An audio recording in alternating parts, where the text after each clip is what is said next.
One of the things that inspires me, or has always like lived in my head, it was ever since I played it on my cousin's Nintendo in the 1980s, was Gauntlet. Gauntlet was cool.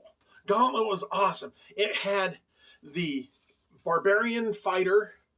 It had, or the warrior, sorry. It had the elfin archer. It had the Valkyrie with her sword and her shield, and it had a wizard.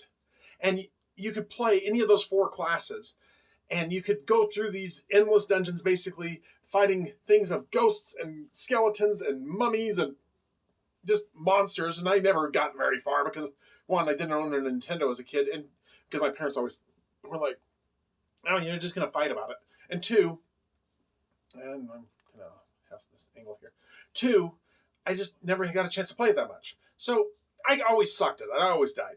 Well, recently, a couple months ago, or last year I think it was, but I bought the Slayer edition of Gauntlet, and it's so much fun. It came out in 2015, same year as, I think that's the same year as Fallout 4.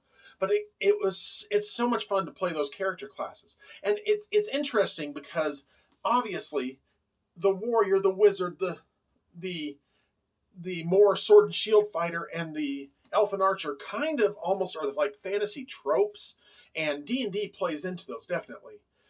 But obviously you don't have to be an elfin archer who can roll around and not get hit to be playing D&D. You don't have to play an archer if you're an elf.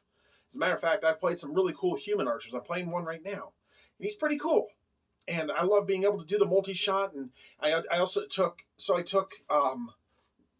Ranger. And actually, somebody suggested something really cool about a Ranger idea that I kind of think that D&D should really incorporate, and that is make it so you can change your specialty as a Ranger depending on where you are. It might take you a day, like an attunement or something like that, but you can change your Ranger specialty. So I took Gloomstalker Ranger because of the kind of the build that I'm going after.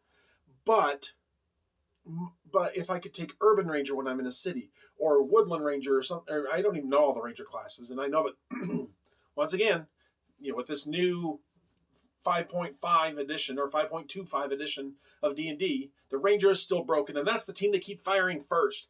And there's Unearthed Arcana stuff that I'm going to be pulling in to actually balance my Rangers out anyway if I ever run D&D.